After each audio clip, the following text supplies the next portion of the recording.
तो क्या हाल है मेरे भाइयों के। अरे भाई, ये क्या था।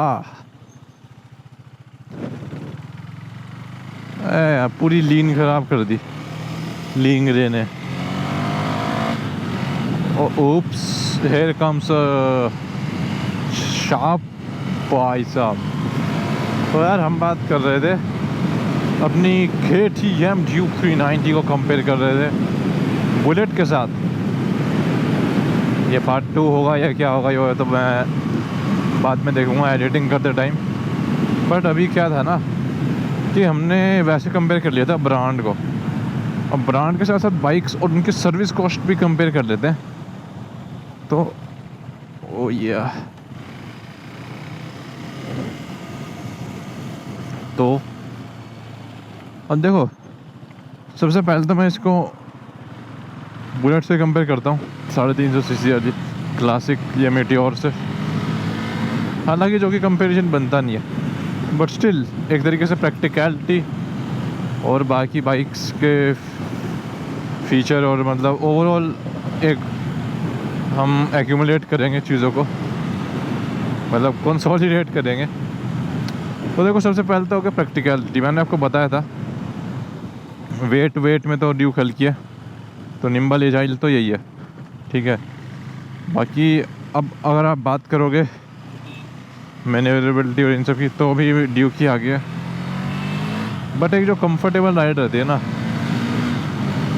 इसमें एड्रेनलिन रश है एंड उसके अंदर एक तरीके से क्रूजिंग है, बढ़िया मस्त, आपको मज़ा आएगा क्रूज़ करते हुए, ठीक है। पर वो ज़्यादा तेज़ और लंबा नहीं चलती। लंबा बोले तो कि भाई 120-130 पे चलाया जा रहा है, आपको दिख जाएगा कि हाँ भाई हैंडल से और इन सब से वो है आराम से। और एक तरीके से होता है ना राजाओं वाली चिल वाली गाड़ी, तो उसके साथ ये सीन है। दूसरी चीज़ आती है जो मोस्ट इम्पोर्टेंट होती है, सर्विस और मेंटेनेंस की मैं बात करूं, आज तो बड़ी तेज़ हवा लग रही है।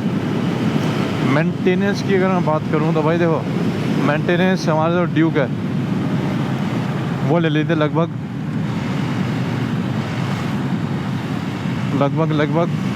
लास्ट सर्विस भी आपने देखी थी 3,500-4 हज़ार रुपये की हो ही जाती है मोटा मोटी सर्विस सेंटर से। और वहीं अगर आप सर्विस सेंटर से ही कराओगे बुलेट की, तो वो 2,500 से 3,000 की होती है। मतलब सर्विस की मैं बात करूँ तो दोनों की एक तरीके से बराबर सी ही है, इसमें हल्का सा फ़र्क है, ठीक है। क्योंकि देखो, एक तो बाहर का ब्रांड है तो वो भी थोड़ा फ़र्क पड़ जाता है। एंड अब जो मेन आती है ना पार्ट्स की, क्योंकि मेंटेनेंस में ना आपकी पार्ट्स का वेरिएंट बहुत ज़्यादा देखा जाता है कि भाई हाँ ये पार्ट गया, अब ये इसकी क्या कॉस्ट आ रही है, ठीक है। तो भैया वो तो इसकी मतलब वो इसकी ज़्यादा है ड्यूक की।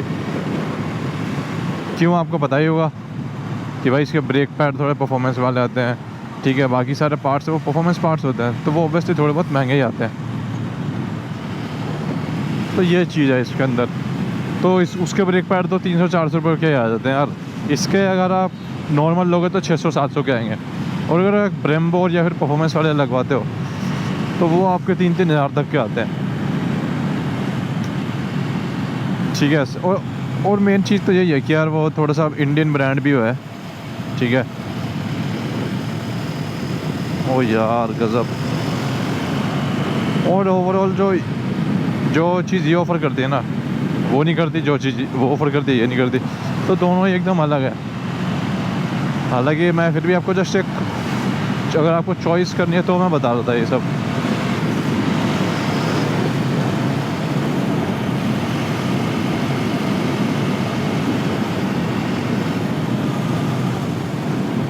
तो भाई साहब ज़्यादा मज़े ले लिए थे मैंने लीन करते हुए, बट स्टिल आपको मैंने थोड़ा सा मेंटेनेंस बताया और आफ्टर सेल सपोर्ट बता देता हूँ। आफ्टर सेल सपोर्ट तो देखो एनी डे रॉयल एनफील्ड का ज़्यादा बढ़िया है कि आप गाड़ी को कहीं भी ले जाओ, अगर दिक्कत आई तो कोई भी नॉर्मल सा मैकेनिक उसको देख के ठीक कर देगा।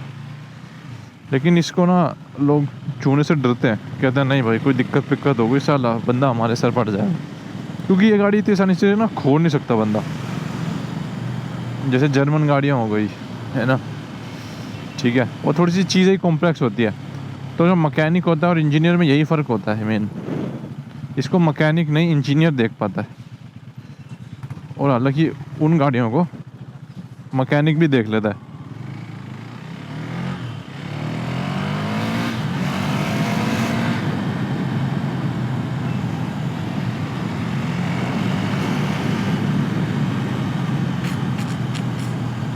तो ये बात है।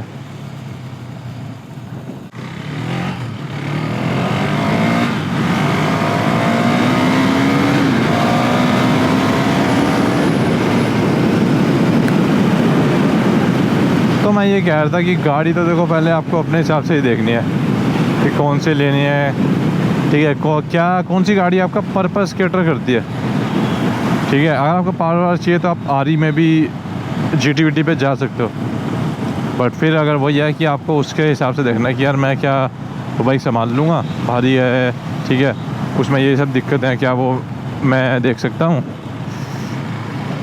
एंड उसके बाद आपको परचेस का जो डिसीजन है उस पर अमल करना है। Same goes for this thing.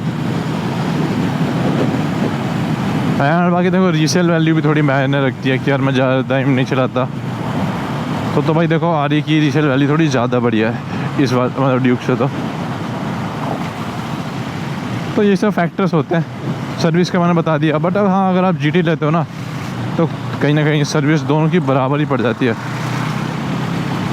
GT में कहूँगा थोड़ी सी ना लो मेंटेनेंस साइड पे रह मेरे को लगती है, मैंने जितना भी देखा है, क्योंकि बंदों ने तो ये बताया कि भाई हाँ मेरे को जिस बंदों ने बताया उनकी इतनी चलती नहीं है, तो मैं यहाँ पे थोड़ा सा गलत भी हो सकता हूँ, राइट। बट ओवरऑल सब कुछ सेम ही पैकेज पड़ता है, बस ऑडियंस का फ़र्क है, किसको कौन सी पसंद है और कि कौन सा बंदा किस चीज़ के लिए बना है, that's it. Rest everything is same. तो ये चीज़ है गाइस, आज के लिए इतना ही रखते हैं। बड़ी बन गई होगी तो मैं इसको 2 पार्ट में बांट दूंगा। बट आप बताओ आपके हिसाब से कौन सी बाइक बढ़िया है और कौन सी बाइक वैल्यू फॉर मनी है, ठीक है। मेरे हिसाब से GT-VT बस एक टोरे के लिए है, मतलब कि हाँ जो बंदे वैसे होते हैं ना कि नहीं भाई बाइक लेनी है, एक मैं बोल सकता हूँ वो वाली बाइक ना एज ए सेकेंडरी बाइक रखोगे तो बढ़िया मतलब है। बुलेट छोड़ दो, GT की मैं बात कर रहा हूँ, अगर आपको पावर ही चाहिए तो। और अदरवाइज़ आपको एक परफेक्ट कॉम्बो चाहिए तो देखो मैं एनी डे एनी हाउ यही बोलूँगा। मैं ऐसे नहीं कह रहा हूँ कि मैंने ले रखी है, बट मैंने आरी वालों को भी देखा है और इन सब को भी देखा है, और हाँ बनना है एंड फिर मैंने डिसीजन लिया है, ठीक है। तो ऑब्वियसली यार मैंने जब डिसीजन लिया है तो काफ़ी सारे फैक्टर देख के लिया होगा। तो गाइस इस वीडियो को करते हैं कंक्लूड, एंड यही है।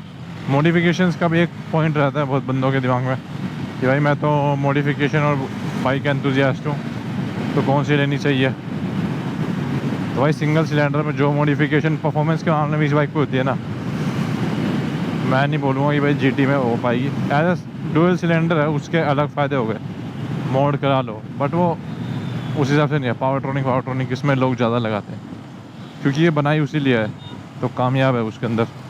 बट एस्थेटिक मोड जो लुक्स के मोड है वो आप GT में कराओगे ना तो बैड एस लगती है एक तरीके से। लुक्स के मामले में वही बोलूँगा any day GT will be.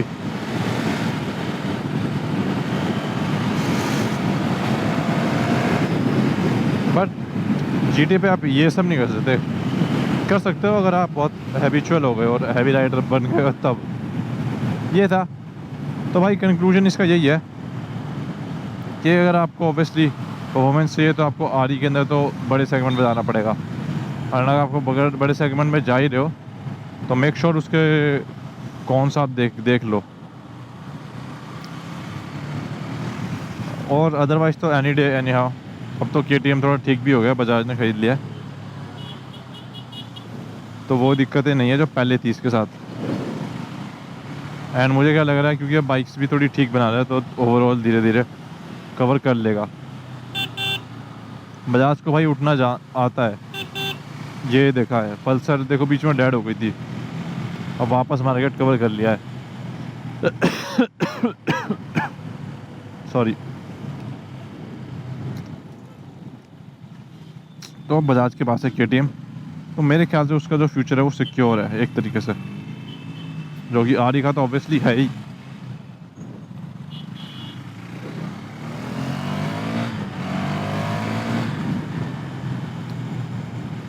लेकिन इसका अपना ही मज़ा है, दोनों बाइक एकदम ही अलग है, दोनों का अपना अपना मज़ा है अपने अपने रिस्पेक्टिव एरियाज़ में।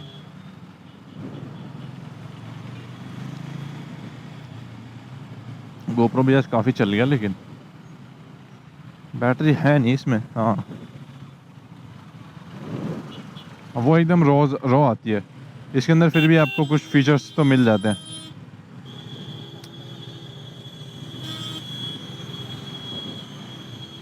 Basic digital meter, tachometer. अब अगर आप थोड़ा सा मॉडर्निस्टिक लुक चाहते हो तो आपको यही लेनी पड़ेगी, है ना। तो ठीक है guys, that's all for the day, signing off. मिलेंगे अगली वीडियो में, कमेंट करके बताना। थोड़ा लंबा हो गया, डिटेल हो गया, बट मे बी कोई अगर देखो जिसको जो लेनी होती है ऐसी बाइकों में ऑलरेडी वो